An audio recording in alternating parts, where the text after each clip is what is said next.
Okie dokie hokey pokey. So we've got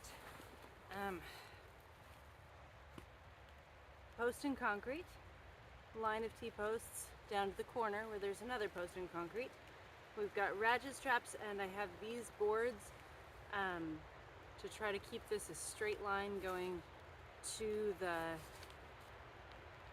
pulling board, and then it's going diagonal down to the base of this post, because this post is way too fresh of concrete, and I don't want to be putting a lot of leverage up high where it's just going to break up the concrete worse than I'm already going to.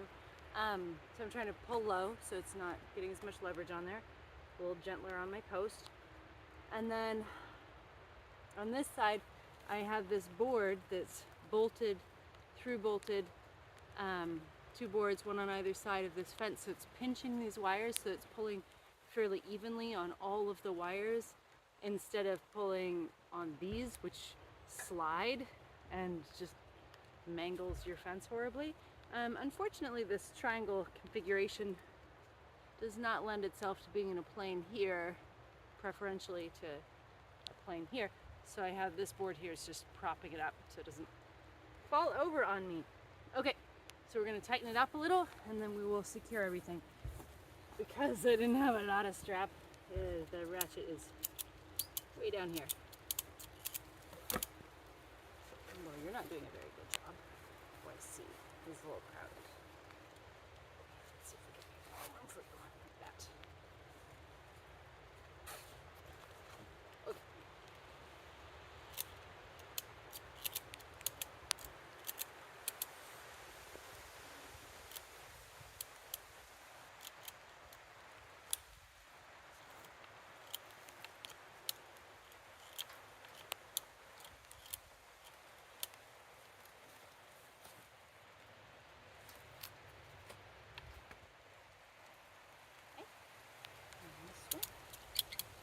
I want to pull top and bottom so I can get top and bottom tight, and I like being able to adjust them somewhat independently to get optimal tightness.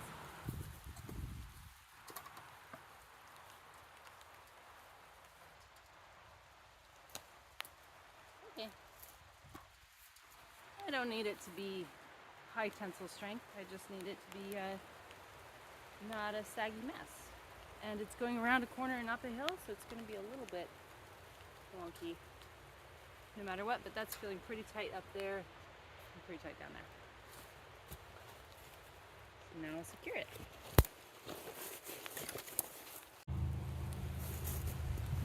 Alright, so our next step here is to secure the fence onto these T-posts.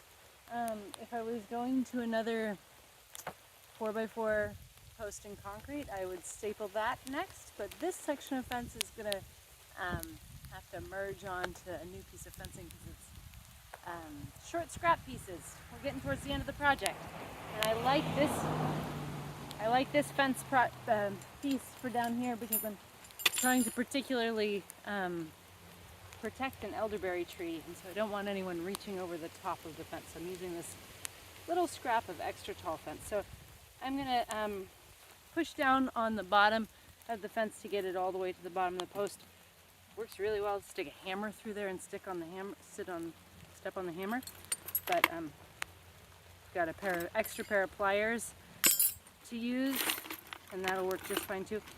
I've got a whole bunch of these clips here. Let me see if I can show you.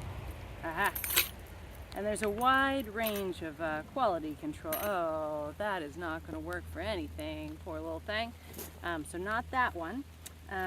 This one is a little higher quality. They got sharp angles here. This one is like different set of machinery, different brand. It doesn't even really fold back there. So there's a package that I had where it had this kind on both sides, which was great. I felt like I could really get the fence tightly secured. These, I feel like I need to modify them significantly with my pliers. So I like to give them a little pinch on the small side to make that a tighter hook so it really grabs onto the fence, because on one side, like, that's not gonna grab. And that's all it's got, because we're not going to twist that side, we're just going to twist the other side, so it needs to be a fairly strong grab when I first put it on. So now I have a tight hook there on one side, and I'm going to start down low.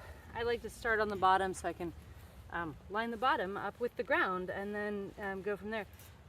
These ones, this is like rabbit-proof fencing, so it's really tight on the bottom, which makes it very inconvenient for getting these little clips on, T-post clips.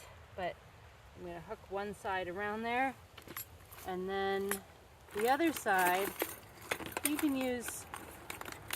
I really like this cute little tool. I wish I could use it more. It makes tight little swirls, but most of the time what I end up using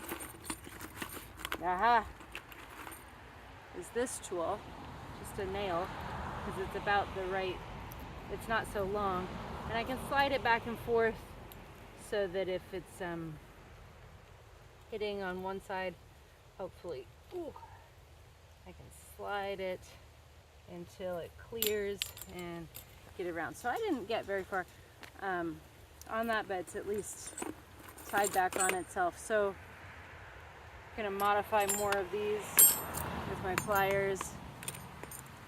I like to modify both angles. This one I want to have just super tight. All it needs to do is hook on a single wire so I can get that pretty tight. So it's just wide enough to slip on the wire. And then this side I like to have a little tighter too. I feel like it gets more wraps and doesn't slide off. It just needs to be big enough for that nail. So I'm going to put some extra clips down here because I'm using up my less favorite clips, and I don't want the goats climbing on this fence and pulling it down. I like to get a wire going right over one of these nubs, so when the goats inevitably climb on the fence, the wire has something to catch on, so it's not pushing all the way down.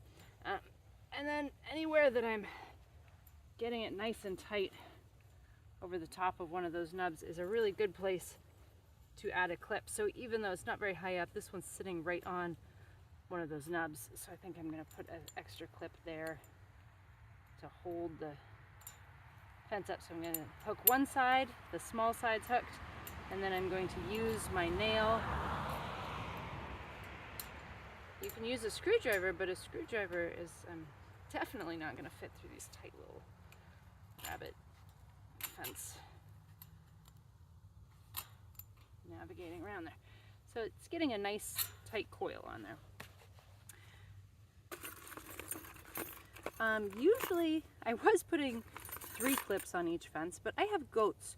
I'm putting 4 clips on each fence, and then this is extra tall, and I put 6 over there because these are not my favorite clips, and I have a bunch to use up.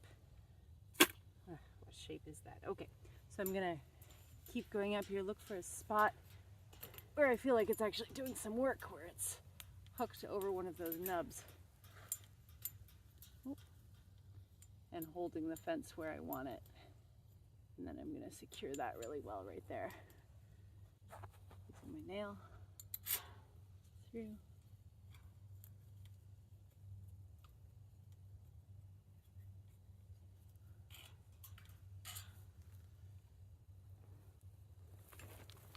We're going to do one more at the top.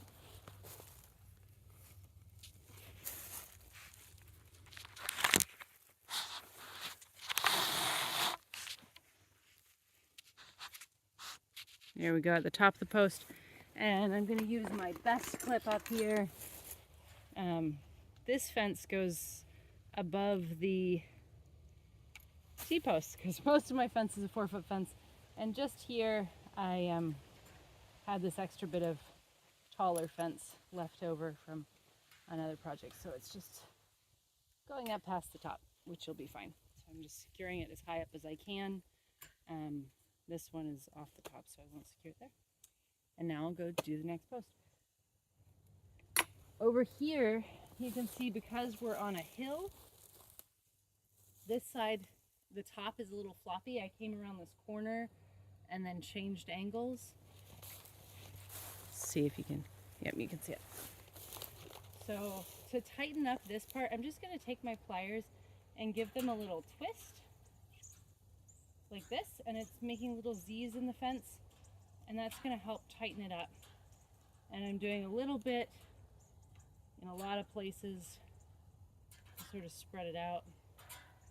And no one's going to come down to this far corner here and see this up close. And even if they did, I think it looks all right, just a little wavy. Some fences come with this all the way already in it. This top line here already has a little start of that on there, and it's nice because it's sort of self-adjusting, puts a little spring in your wire so that if I over tighten it, it'll just start stretching it out in another place and removing some of those kinks. So I'm just gonna come along here and get it tightened up a little better so my fence is looking better. And that'll also help keep it strong for a long time. Hopefully I don't have to do this again for many years. So the kids are old enough to do it for me, eh?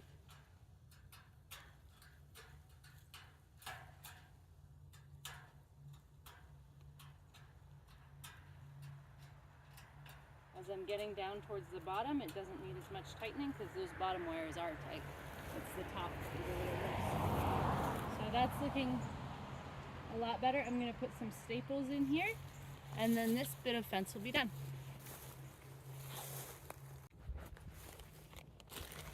Okay. Got these little fence post staples. Starting with the bottom again.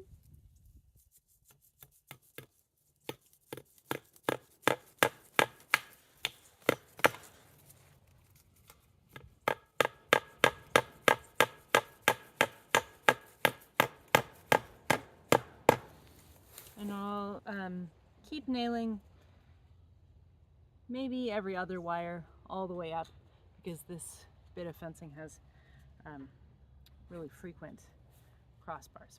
So I'll just put another nail on all these spots all the way up, and that'll also pull the fence just a little tighter.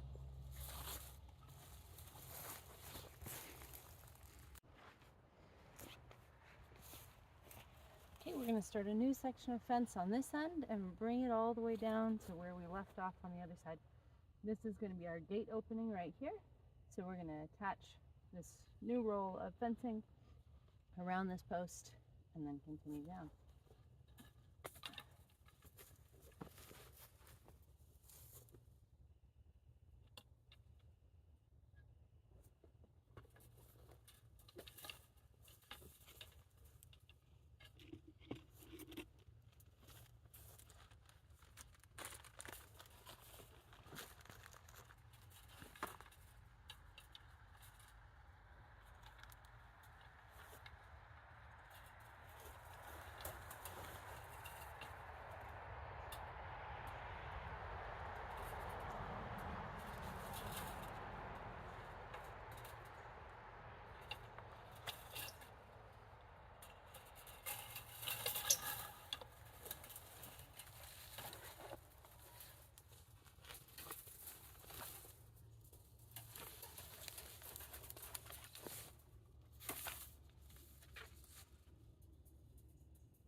I've got enough unrolled here so that it'll sit how I like it before I get it secured.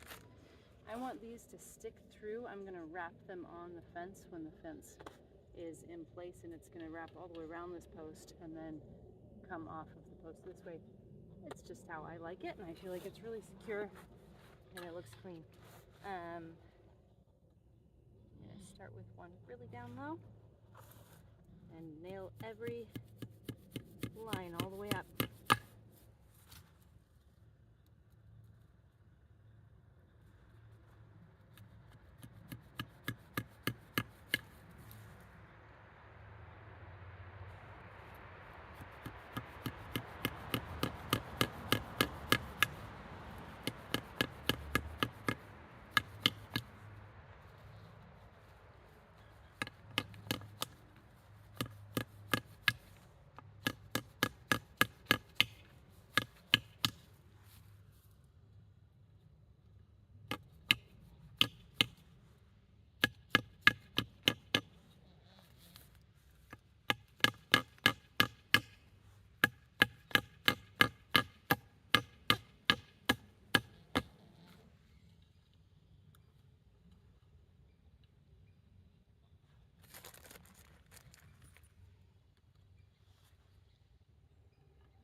a little ridiculous perhaps, but I'm trying to use my body to brace the post so that it's not having as much force on it and jiggling as much, because this is very fresh concrete, but I want to get the goats over here today. So I just poured the concrete yesterday morning, but